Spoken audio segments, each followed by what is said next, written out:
Minha querida, prepara um café bem quente para aquecer neste inverno, que vou te contar uma história de partir o coração. Sabe, eu achava que tinha feito tudo certo na vida. Criei meu filho sozinha, me matando de trabalhar, deixando de viver para dar tudo do bom e do melhor para ele. E quando digo tudo, é tudo mesmo. Nem roupa nova eu comprava, só para ele poder andar arrumado. Nunca fiz uma viagem, nunca tive um luxo, mas bastou eu ficar velha para ele jogar tudo isso no lixo. Meu nome é Antônia, tenho 70 anos, e por mais que essa idade pese no corpo, nunca imaginei que o que mais ia pesar era o desprezo de quem eu mais amei no mundo.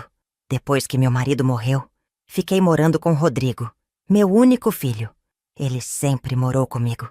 Primeiro porque era pequeno, depois porque não tinha condição de pagar aluguel.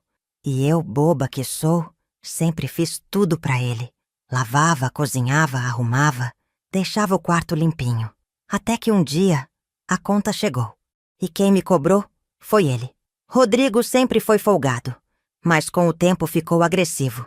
Depois que arrumou um emprego como motorista de aplicativo, começou a se achar o rei da casa. E olha, nem ajudava com as contas direito. Se contribuía com R$100 por mês, era muito. Ainda assim, vivia dizendo que pagava tudo sozinho e que eu era um peso morto dentro da casa. No começo eu achava que era só nervoso, que ele estava estressado com a vida, mas aquilo foi virando rotina. Os xingamentos começaram a crescer. Às vezes ele passava o dia inteiro sem falar comigo. Outras vezes chegava gritando, dizendo que eu era uma encostada, que só sabia ver novela e comer. Eu ficava em choque. Me perguntava onde tinha errado. Será que mimar demais um filho também é uma forma de abandonar ele? Porque foi assim que eu me senti. Abandonada por alguém que dormia no quarto ao lado. Mas o pior ainda estava por vir. Numa manhã qualquer, enquanto eu preparava o café, ele entrou na cozinha com uma cara fechada, jogou uma conta de luz na mesa e disse: "Isso aqui tá acumulando, dona Antônia. Vai ter que começar a pagar mais contas aqui em casa." Eu tremi. Não pelo valor da conta, mas pelo tom de voz. Ele me chamou de Dona Antônia. Nem parecia meu filho falando. Tentei responder com calma, dizendo: "Filho, eu só tenho minha aposentadoria. Você sabe disso." Ele não quis saber. Disse que eu ia ter que trabalhar, de qualquer jeito. Que se eu tava lúcida pra ver novela, tava lúcida pra trabalhar. Nesse dia, ele falou uma frase que nunca mais saiu da minha cabeça. Ou você arruma um jeito de se virar, ou vai pra rua. Aqui não é asilo. Meu chão sumiu. Na hora eu nem consegui reagir. Só chorei baixinho no banheiro. Como pode um filho falar isso pra mãe? Logo eu, que abri mão da vida por ele. Nos dias seguintes, ele repetiu isso mais de uma vez. Eu tentei argumentar, implorei, falei que minha saúde não era mais a mesma. Mas ele só me ignorava. Botava o fone no ouvido e dizia que se eu não ajudasse a pagar as contas, ia colocar minhas coisas no portão. E ele podia mesmo. A casa tava no nome dele. A gente tinha vendido a antiga para quitar umas dívidas e comprar essa nova em nome dele. Uma decisão que na época parecia segura. Afinal era meu filho, né? Eu achava que nunca ia precisar me preocupar com isso. Que ilusão! No dia seguinte acordei com a cabeça pesada, os olhos ainda ardendo do tanto que chorei à noite. Eu não sabia nem por onde começar. Com 70 anos, sem experiência recente, com dor nos joelhos e pressão alta, quem ia me dar emprego? Mesmo assim, engoli o orgulho e fui atrás. Peguei o ônibus com minha bolsa apertada no colo e fui batendo de porta em alguns comércios da cidade. Padaria, salão, mercadinho. Fui tentando, mesmo com as pernas tremendo. Em cada lugar, o mesmo olhar, de desprezo, de pena, ou os dois ao mesmo tempo. Na terceira padaria que entrei, o dono mal deixou eu terminar de falar. Disse rindo: "Minha senhora, com todo respeito, a senhora aguenta ficar em pé o dia inteiro?" Fiquei tão envergonhada que nem respondi. Saí de lá quase correndo, com os olhos marejados. E foi assim o dia inteiro. Ou me diziam que eu não tinha perfil, ou faziam piadinhas. Teve um gerente de açougue que chegou a dizer que podia me pagar para limpar o banheiro no final do expediente, mas que seria mais um favor do que um emprego. Voltei para casa com o coração em frangalhos. Rodrigo estava deitado no sofá, de perna pro alto, rindo de alguma coisa no celular. Nem perguntou como foi meu dia. Só lançou sem tirar os olhos da tela. Arrumou alguma coisa ou vai continuar sendo peso morto? Aquilo me cortou por dentro. Senti vontade de gritar, de chorar, de socar a parede, mas não fiz nada. Apenas fui pro quarto e me tranquei. Naquela noite, não jantei. Me enrolei no lençol e chorei como criança. No outro dia, fui tentar de novo. E de novo. E de novo. Uma semana inteira nisso. Cheguei a oferecer para trabalhar como cuidadora de idoso, mas até isso me recusaram. Disseram que eu parecia mais doente do que quem precisava de cuidado. Na segunda semana, aceitei o primeiro bico que apareceu. Uma vizinha de um bairro mais distante precisava de alguém para lavar roupa na mão, porque a máquina tinha quebrado. Me pagou R$20. 20!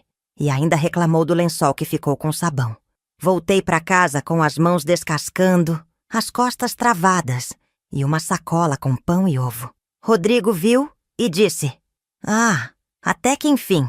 Só falta trazer o dinheiro, né?" Mostrei o que havia sobrado de dinheiro. Ele riu debochado e falou: "Deixa comigo que eu vou trocar por 2 balas." E aí jogou as notas no chão como se fossem lixo. Eu abaixei, peguei o dinheiro e fui pro quarto. Meu coração estava moído. Já fazia dias que eu não me sentia mãe. Me sentia um estorvo, um incômodo, uma hóspede indesejada dentro da casa do próprio filho. Aos poucos, ele começou a deixar de falar comigo de vez. Só falava para cobrar.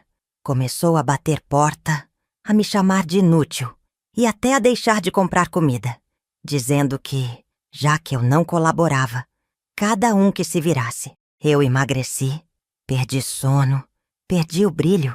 Já não me reconhecia mais no espelho.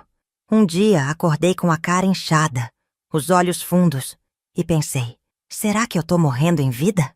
E foi aí que eu percebi que ninguém viria me salvar. Nem vizinho, nem igreja, nem parente distante. Eu estava sozinha. E se eu quisesse continuar viva, não só de corpo, mas de alma, eu ia ter que reagir. E a minha reação, naquele momento, foi engolir o choro e voltar a procurar emprego. Mas algo dentro de mim estava mudando. Eu já não sentia pena de mim. Sentia era raiva.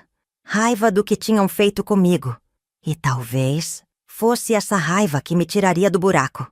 Foi numa quarta-feira nublada que eu aceitei o pior serviço da minha vida. Uma mulher do bairro, conhecida por ser metida a rica, me chamou para ajudar na limpeza da casa dela. Disse que era só uma faxina rápida. Mas quando cheguei lá, percebi que tinha entrado numa armadilha. O chão da casa parecia que nunca tinha visto um pano. Tinha teia de aranha nos cantos do teto, gordura na cozinha e um cheiro horrível vindo do banheiro. Mas eu não reclamei. Sorri e comecei a trabalhar. Já tinha aprendido com dor que reclamar só fazia as pessoas te enxergarem como uma velha resmunguenta. Ela me ofereceu R$50 pelo dia inteiro. Eu aceitei. E passei o dia esfregando, ajoelhada, respirando produto de limpeza forte e ouvindo ela gritar com os filhos enquanto me tratava como invisível. Na hora do almoço, nem água me ofereceu. Eu bebi da torneira da área de serviço, escondida, como se fosse um cachorro. No fim da tarde, quando terminei, mostrei pra ela. A casa estava brilhando, cheirosa. Outra coisa. Ela passou o olho, fez uma cara feia e disse: você fez o mínimo, né? Não limpou embaixo do sofá, mas vou pagar assim mesmo. A raiva me queimou por dentro, mas eu só balancei a cabeça. Ela me deu os R$50 com uma cara de nojo e ainda por cima me disse: se quiser, semana que vem eu deixo menos sujo para ver se a senhora faz direito. Saí dali com a alma esmigalhada. Quando cheguei em casa, fui direto pro quarto. Rodrigo estava no sofá, como sempre, jogando no celular. Quando viu minha roupa toda suja, riu debochado e disse: "Tá parecendo uma mendiga. Vai tomar banho antes que suje a casa." Não respondi. Só entrei, fechei a porta e desabei. Chorei tanto que me deu falta de ar. Senti tontura, senti dor no peito. Por um momento achei que ia morrer ali mesmo, sem ninguém ouvir. Foi nesse dia que decidi que a partir dali, eu não ia mais me dobrar. Se meu filho me enxergava como lixo, eu ia mostrar que até o lixo pode brilhar quando limpa a poeira. Se o mundo me achava velha demais, eu ia provar que a idade só pesa para quem perdeu a força de lutar. Eu não sabia como, nem por onde começar. Mas jurei para mim mesma que aquele tinha sido o último dia em que eu deixava alguém me humilhar sem reagir. Na manhã seguinte, acordei com o corpo dolorido, mas com a cabeça um pouco mais firme. Não era mais sobre sustentar a casa ou agradar meu filho. Era sobre me manter viva, inteira, de pé, mesmo que o mundo quisesse me ver no chão. Decidi voltar ao centro da cidade, onde tinha visto alguns anúncios de emprego colados nos postes. Andei por horas, ignorando as dores nas pernas, até encontrar uma plaquinha escrita à mão, meio torta, dizendo: "Precisa-se de ajudante para a cozinha de restaurante popular. Comparecer pessoalmente." O endereço era próximo dali. Fui na hora. Quando cheguei, encontrei uma senhora magrinha de cabelos brancos presos num coque e avental sujo de molho. Ela olhou para mim, surpresa, e disse: "A senhora que quer a vaga." Assenti, meio sem graça, e falei: "Tenho 70 anos, mas sou forte e tô precisando muito." Ela me olhou com uma calma que eu não via em ninguém há tempos. Depois de uns segundos em silêncio, respirou fundo e respondeu: "Meu nome é Dona Isaurina. O restaurante é simples, mas a gente serve muita comida para quem não tem nem onde cair morto. Se a senhora aguentar o tranco, pode começar amanhã."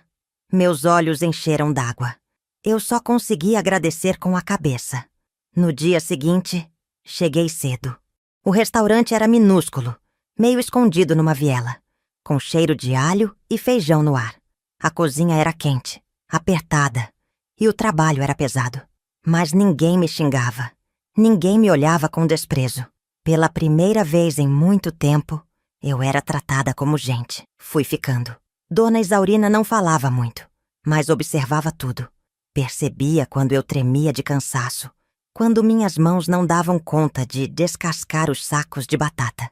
E, em vez de me humilhar, ela ajudava em silêncio. Me dava um banquinho para sentar. Me oferecia um pedaço de bolo que sobrava. Me deixava levar uma marmita para casa. Com o tempo, ela começou a puxar mais conversa. Descobriu meu nome, minha história, e ouvia tudo sem julgamento. Quando falei sobre meu filho, ela suspirou fundo e disse apenas: "Filho que faz a mãe chorar, perde a bênção que nasceu com ele." Aquilo ficou martelando na minha cabeça. O trabalho não pagava muito, mas pagava em respeito. E isso, naquele momento, valia mais do que dinheiro. Era o único lugar onde eu me sentia segura, mesmo no meio da correria.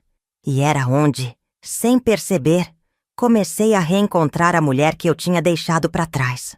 Nas semanas seguintes, eu ganhei um pouco de peso. Passei a andar mais ereta. O rosto ainda carregava as marcas da dor, mas os olhos começaram a brilhar de novo.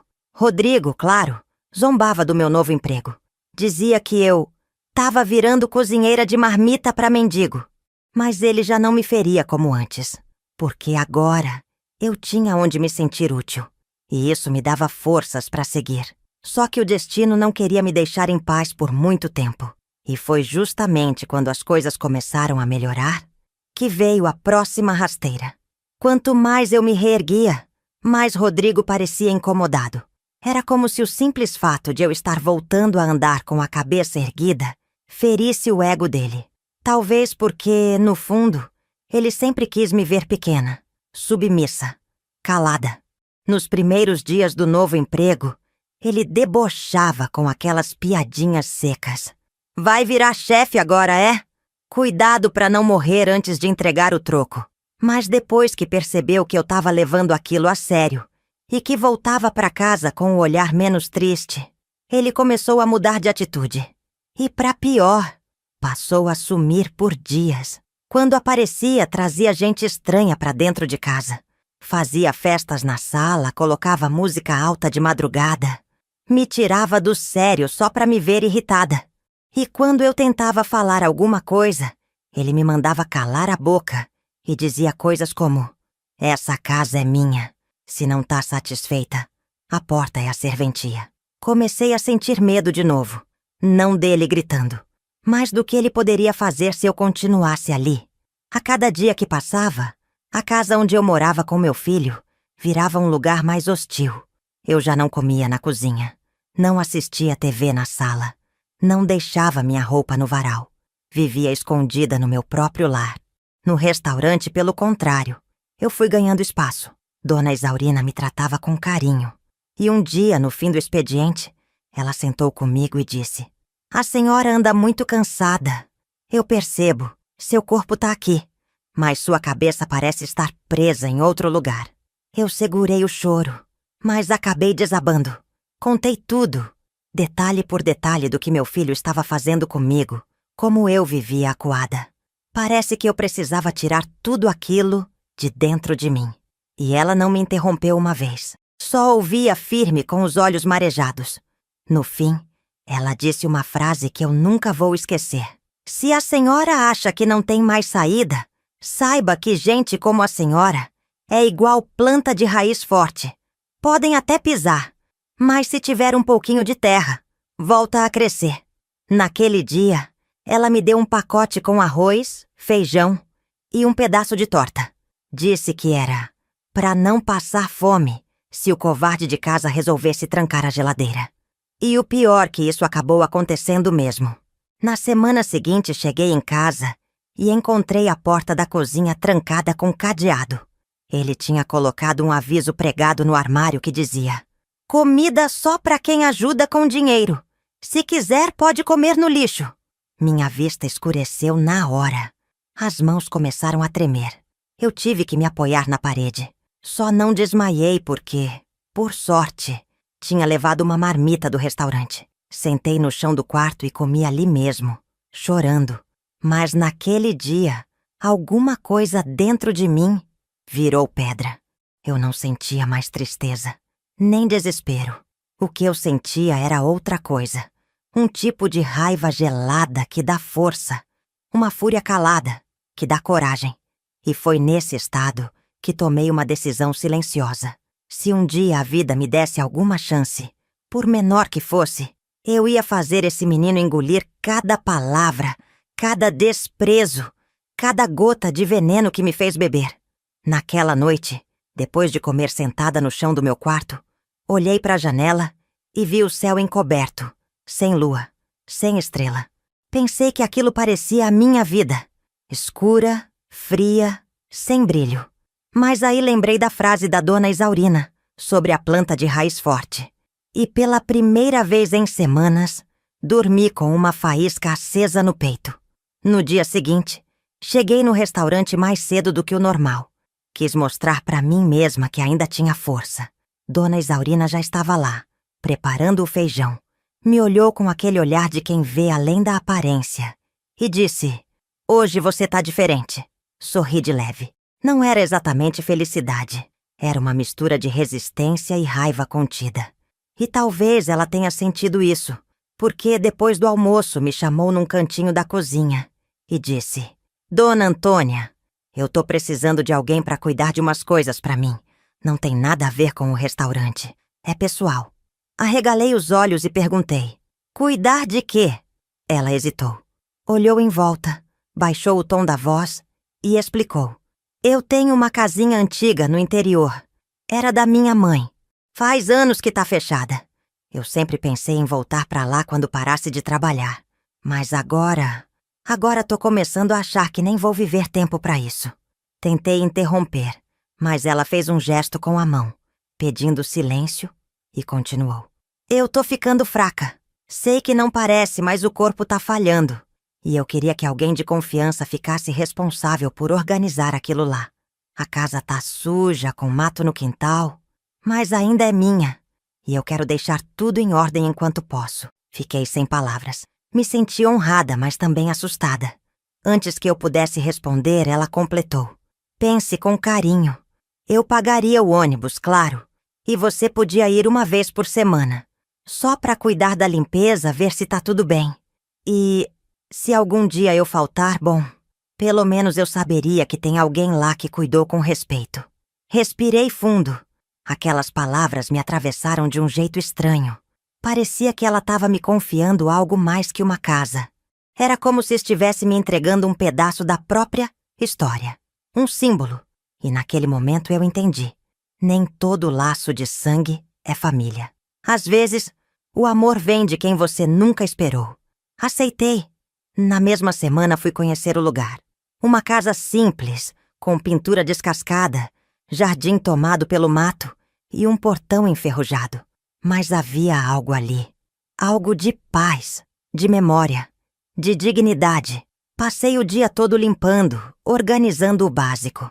E quando voltei para o restaurante, Dona Isaurina sorriu como uma mãe que vê a filha voltando da escola. Me deu um abraço demorado e disse: "Obrigada por cuidar do que um dia foi minha vida." Aquelas palavras ecoaram em mim por dias. Enquanto isso, Rodrigo seguia no caminho oposto, cada vez mais frio, mais debochado.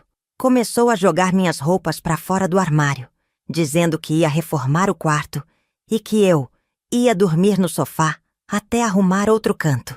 Eu não chorei, eu não implorei, porque pela primeira vez em muito tempo, eu tinha outro canto. E ele ainda não sabia disso. Nos finais de semana comecei a ir para aquela casa do interior com mais frequência. Era longe, cansativo, e o ônibus balançava tanto que eu chegava com a coluna moída. Mas bastava pisar naquele chão de terra batida e abrir a porta da frente, que o silêncio me abraçava de um jeito que nem consigo explicar. A casinha era simples, mas viva, com cada canto carregado de história. Tinha fotos antigas na parede, uma máquina de costura no canto da sala e um cheiro de madeira úmida misturado com flor do campo. Eu passava o dia varrendo, lavando cortina, organizando armário, como se aquilo me lavasse por dentro também. Teve um domingo em que sentei na varanda com um cafezinho passado na hora e chorei. Mas foi um choro diferente.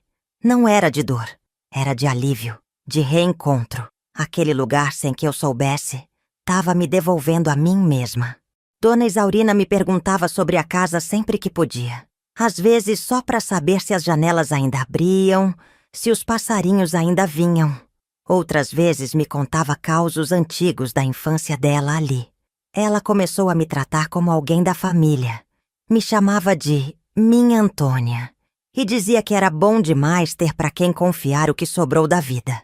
Enquanto isso, Rodrigo só piorava. Passou a sair e voltar bêbado. Um dia chegou quebrando coisas pela casa, chutando porta, xingando. Gritou que eu estava gastando dinheiro escondido, que estava fazendo hora extra. Nas costas dele. Quis saber para onde eu ia todo fim de semana. Inventou que eu tinha arranjado um velho doente para sugar dinheiro. A violência verbal virou rotina. E a física chegou perto, muito perto. Numa noite chuvosa, ele tentou me empurrar para fora de casa. Disse que eu estava o atrapalhando, que ele precisava do meu quarto para montar uma oficina de moto e que eu podia dormir na varanda. Eu olhei para ele com um tipo de desprezo que nunca tinha sentido e respondi sem tremer: "Se for para dormir na chuva, prefiro dormir onde me respeitam." No dia seguinte, arrumei minhas poucas roupas numa mala de rodinha. Peguei minha Bíblia, meus documentos e fui embora. Liguei para Dona Isaurina e contei tudo. Ela, sem pensar duas vezes, me chamou para ir para a casa dela. E eu fui. Quando cheguei lá, ela me recebeu com um olhar acolhedor, que me confortou a alma. Fiquei lá por 2 dias. Dormi no sofá mesmo. E foi nessa estadia que aconteceu o impensável. Ela me chamou no fim da tarde, sentou na minha frente com uma caixinha de madeira nas mãos e disse: "Antônia, eu não tenho mais muito tempo. Tô fazendo exames e sei que meu corpo tá se despedindo devagar. Mas antes de partir, eu queria garantir uma coisa: Que você não precise mais abaixar a cabeça para ninguém. Abri a boca para responder, mas ela continuou. Aquela casa que você cuida com tanto amor vai ser sua. Eu já acertei os papéis. Quando eu partir, o nome que vai estar lá será o seu. É o meu jeito de te agradecer por me dar paz nos meus últimos dias. Eu congelei. O mundo parou. Mas, por quê? Perguntei. Eu não sou nada sua. Ela sorriu com doçura e disse: Você é o que minha família nunca foi. Você me ouviu, me cuidou, me respeitou e foi a única pessoa que enxergou valor onde todo mundo só via fim. Eu chorei. Ela também. E naquele momento, pela primeira vez desde que Rodrigo começou a me destruir por dentro, eu senti que a vida ainda podia ser justa. Que a dignidade pode voltar, mesmo depois de tanta dor. Os dias que vieram depois daquele anúncio foram doces e amargos ao mesmo tempo. Eu seguia cuidando da casa do interior com ainda mais carinho. Passei a plantar umas coisinhas no quintal, pintei o portão com tinta que ganhei de um vizinho e coloquei flores na janela da frente. Era como se eu estivesse preparando um lar, sem saber se realmente teria coragem de chamá-lo de meu. Enquanto isso, Dona Isaurina ia definhando. O corpo ficou fraco, as mãos tremiam, a respiração ficou curta. Mas o olhar seguia firme. Era como se a alma dela soubesse que estava deixando algo importante em boas mãos. Num sábado à tarde, ela me ligou para eu ir até a casa dela. Quando cheguei, ela me chamou com voz baixinha. Estava deitada no quarto com a luz apagada e a janela entreaberta. Eu sentei ao lado dela e segurei sua mão fina, fria. Ela virou o rosto, me olhou com ternura e dizei: Não deixa ninguém arrancar de você o que eu deixei com tanto amor. Essa casa não é só uma casa. É um recomeço. É tua chance de existir de novo, sem medo, sem humilhação. Tentei falar, mas minha voz não saiu. Ela apenas sorriu, apertou minha mão com dificuldade e fechou os olhos. Foi a última vez que falou comigo. Na semana seguinte, ela partiu, quietinha, sem dor, como quem apenas foi descansar de uma vida inteira de lutas. O enterro foi simples. Pouca gente compareceu. Alguns vizinhos, 2 funcionários do restaurante, uma sobrinha distante que só apareceu para confirmar que não tinha nada para ela no testamento. E de fato não tinha. O cartório me ligou 2 dias depois. Tudo já estava registrado. A casinha do interior agora era oficialmente minha. Dona Isaurina tinha deixado até um bilhete escrito à mão, que dizia: Para Antônia, que me ensinou que até o fim pode ter recomeço. Cuide desse lugar como cuidou de mim. Chorei por horas. Fiquei sabendo ainda que ela havia deixado uma quantia em dinheiro de umas economias que tinha acumulado em vida. Não era um valor astronômico, mas era o suficiente para eu recomeçar com dignidade.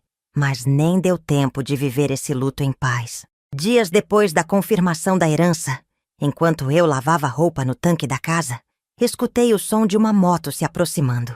Quando olhei pelo portão, quase deixei a bacia cair no chão.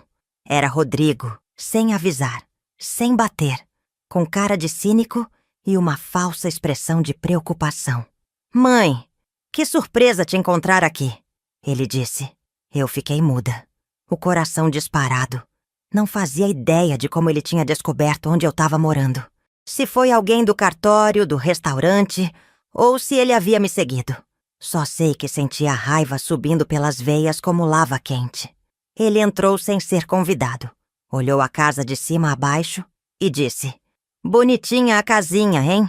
Bem cuidada. Parece que a senhora tá vivendo bem melhor do que comigo. Minha vontade era gritar, expulsar ele dali. Mas não fiz, porque eu já sabia por que ele estava ali. E quando ouvi o que ele falou depois, tive certeza. Ele disse: Fiquei sabendo da tal herança da velha do restaurante. Não é que a senhora deu sorte, hein? Eu tava pensando aqui, já que a gente é família, né? Devia conversar sobre como dividir isso tudo. Até porque eu sou seu único filho. Aquela frase me travou. Me deu enjoo. Me deu nojo. Ele não queria saber de mim. Queria saber do que podia tirar de mim. E foi nesse instante, ali de frente para ele, com as mãos cheias de sabão e o coração tomado de mágoa, que eu percebi. Era chegada a hora da minha vingança. Mas ia ser uma vingança silenciosa, fria, elegante, sem precisar levantar a voz. Porque agora, quem tinha o poder era eu. E ele ainda nem sabia. Depois daquele papinho sobre herança e família, Rodrigo ficou me rondando como urubu em volta de carniça. Não foi embora naquele dia. Disse que a moto tinha quebrado e que precisava passar a noite ali. Eu deixei, mas não por bondade, por estratégia. Preparei uma cama simples na salinha dos fundos e fiquei observando cada passo dele. Eu já não via mais um filho ali. Via um homem frio, calculista, que me olhava como uma carteira recheada. E se ele achava que ia me pegar desprevenida de novo, estava muito enganado. No dia seguinte, ele começou o teatrinho. Acordou cedo, me chamou de mãezinha, coisa que não dizia há mais de 10 anos, e trouxe até um pão doce da vendinha. Fingiu que era grato, que sentia saudade. Chegou a dizer: "Tô pensando em mudar de vida, sabe? Recomeçar. A senhora sempre foi minha base. Se eu fosse a Antônia de antes, teria acreditado. Teria chorado, abraçado, pedido perdão por algo que nem fiz. Mas agora, eu apenas sorri e fingi acreditar. Porque eu queria ver até onde ele ia, com aquele teatro sujo. Nos dias seguintes, ele foi ficando. Começou a querer se meter nas coisas da casa. Dava opinião na decoração. Dizia que eu devia vender para não ter dor de cabeça com o imposto. Sugeria que a gente fizesse uma reforma em nome dos dois. E aí começou a jogar verde. Dizia coisas como: "Se a senhora quiser, posso morar aqui. Cuido da senhora, fico por perto. A gente se ajuda." Era isso. Ele queria se instalar. Tomar de novo o que eu tinha conquistado com meu suor. Mas eu deixei ele seguir com o teatrinho. Porque cada palavra dele era mais uma corda no pescoço que ele mesmo estava amarrando.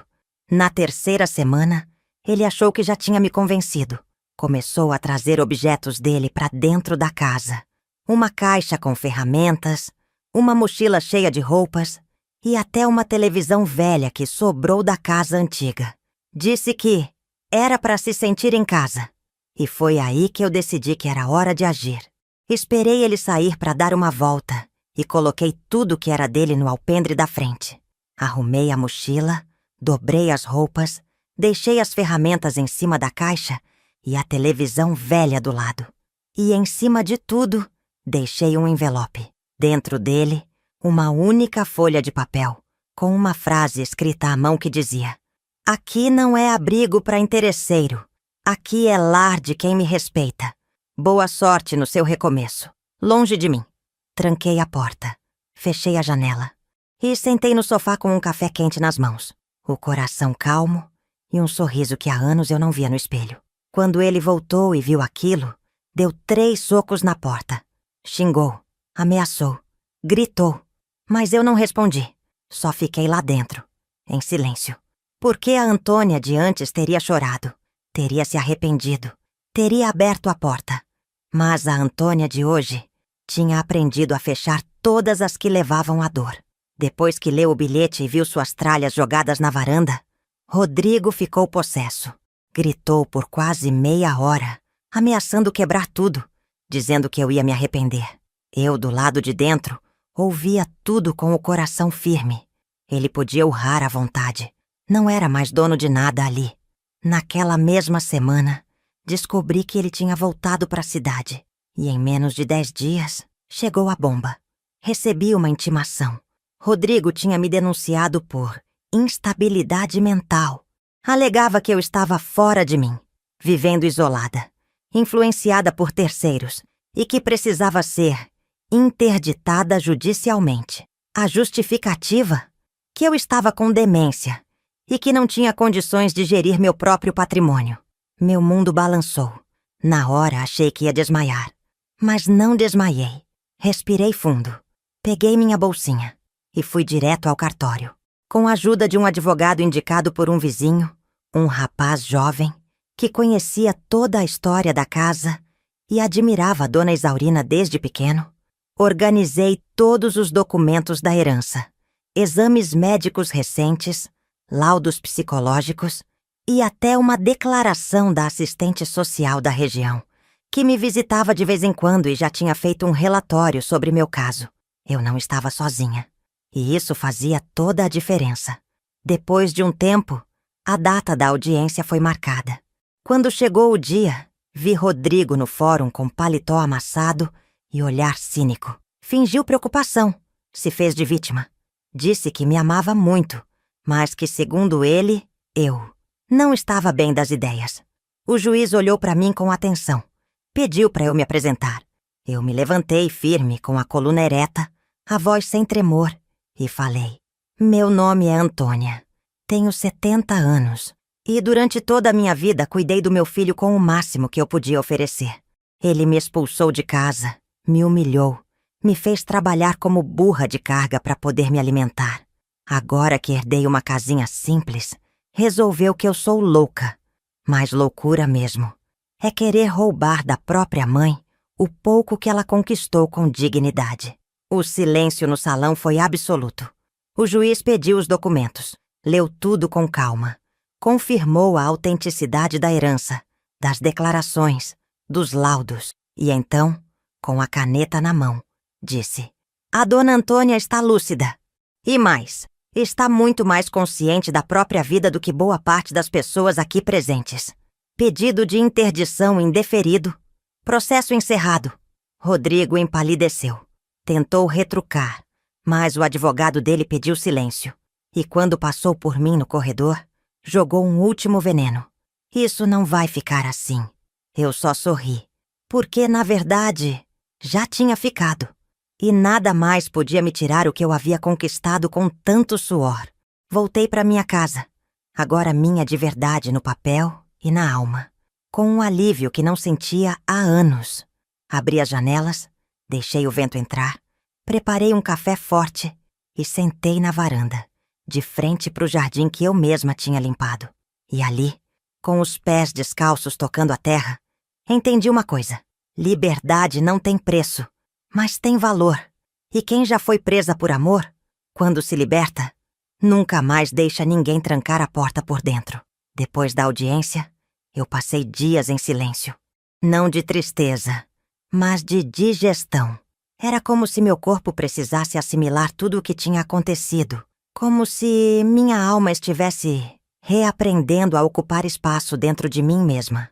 Aos poucos, fui reorganizando minha rotina. Acordava cedo, varria o quintal, plantava uns temperos, costurava pano de prato para vender no mercadinho da vila. Comecei a escrever num caderninho tudo o que eu sentia.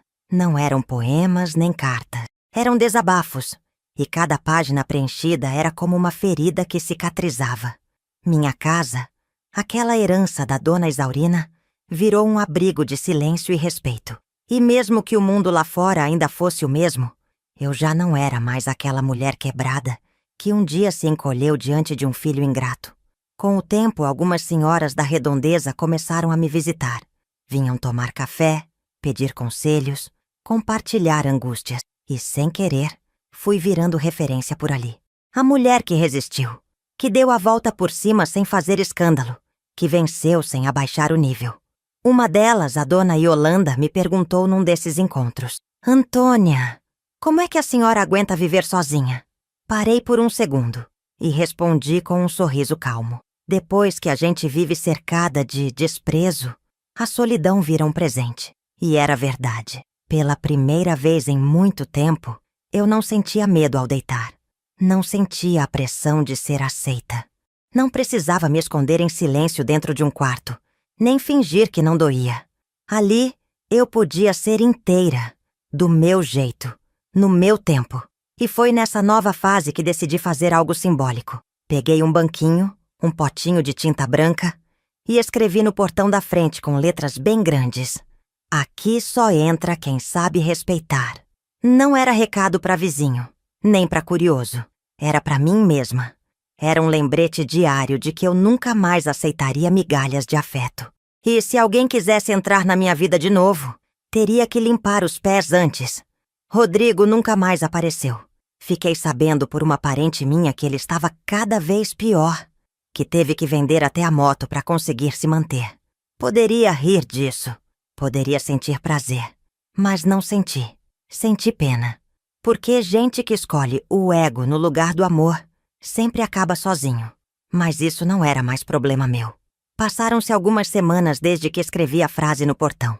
A tinta branca já começava a desbotar um pouquinho com o sol forte, mas o significado dela só crescia dentro de mim.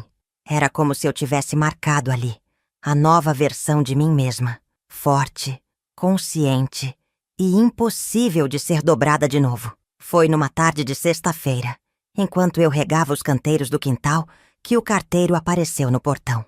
Dona Antônia? Assenti. Tem uma cartinha aqui. Ele disse. Tá sem remetente, mas é pra senhora. Agradeci e peguei o envelope. Era simples, pardo, sem nada escrito além do meu nome. Levei pra dentro, sentei à mesa e abri com cuidado. Dentro, um bilhete escrito à mão, com letra trêmula, mas familiar. Ali dizia: Mãe, talvez você nunca me perdoe, talvez nem deva. Eu só queria dizer que me arrependo. Me arrependo de tudo que falei, de tudo que deixei de ser. Me arrependo de não ter sido o filho que a senhora merecia. Se hoje eu ando perdido, é porque joguei fora a única bússola que eu tinha. Você. Eu não espero resposta. Só queria que soubesse que, mesmo tarde demais, eu entendi tudo. Rodrigo. Fiquei ali sentada por minutos, o bilhete nas mãos, o coração apertado, e pela primeira vez, chorei sem dor. Porque aquele pedido não era por mim, era por ele. E mesmo com tudo o que ele fez, uma parte de mim ainda conseguia sentir pena daquele menino perdido que eu criei com tanto amor e que se perdeu pelo caminho.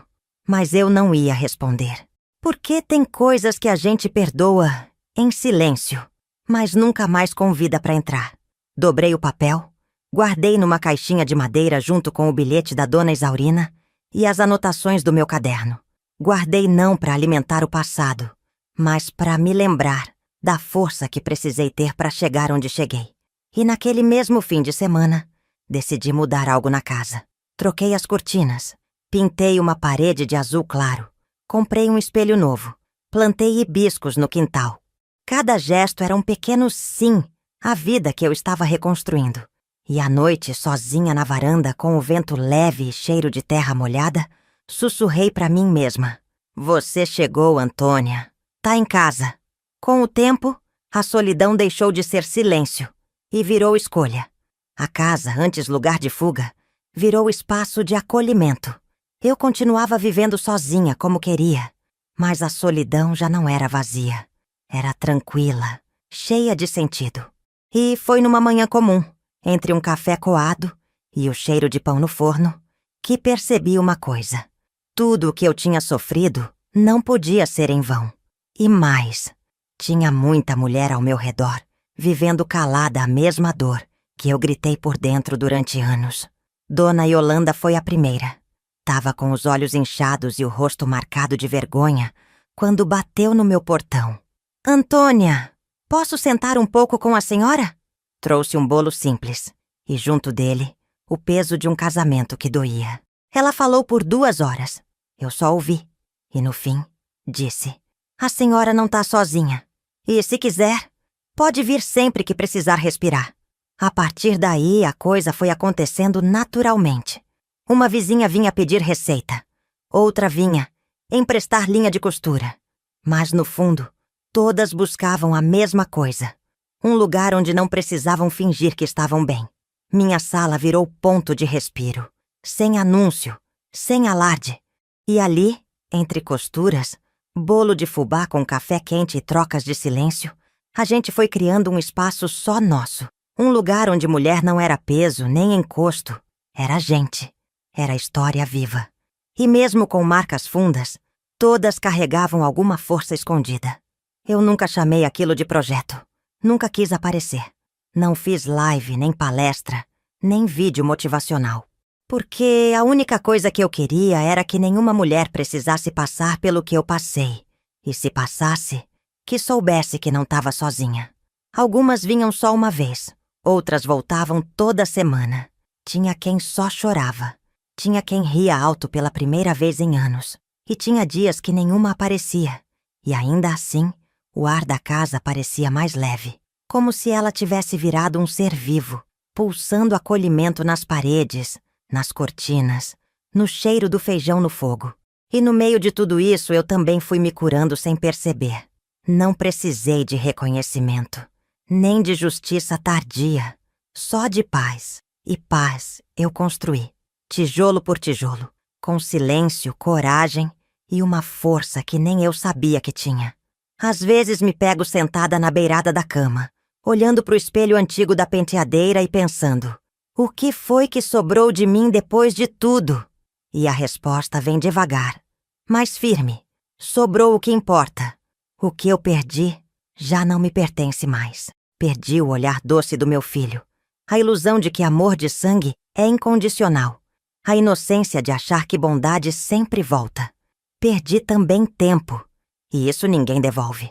Perdi aniversários, risos que não aconteceram, almoços que nunca existiram. E perdi uma parte de mim que acreditava que o amor aguentava tudo. Mas o que ficou é mais valioso do que qualquer coisa que levaram. Ficou a coragem de recomeçar com 70 anos nas costas. Ficou a memória da dona Isaurina me olhando com olhos de mãe, mesmo sem me parir.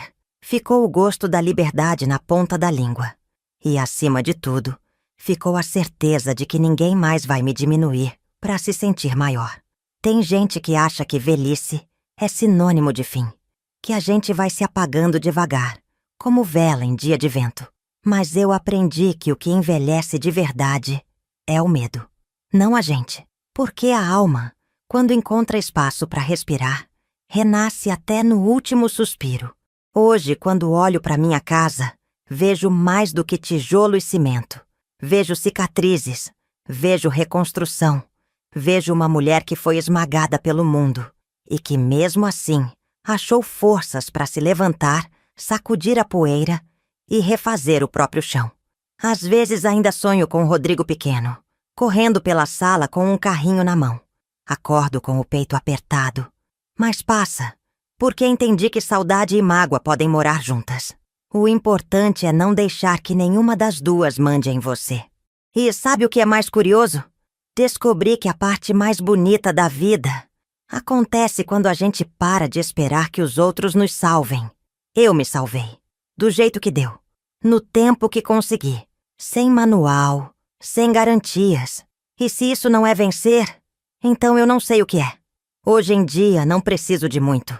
Acordo cedo, ponho água no café, abro as janelas e deixo o vento entrar. Às vezes coloco uma música baixinha no rádio. Outras vezes só escuto os passarinhos lá fora. Não sinto pressa. Não sinto cobrança. Não preciso provar mais nada pra ninguém. Eu, que um dia fui ameaçada de ir pra rua, hoje sou dona do meu próprio chão. Eu, que me arrastei com vergonha, hoje ando com a cabeça erguida. Eu, que quase me deixei morrer em vida, hoje sei o que é viver.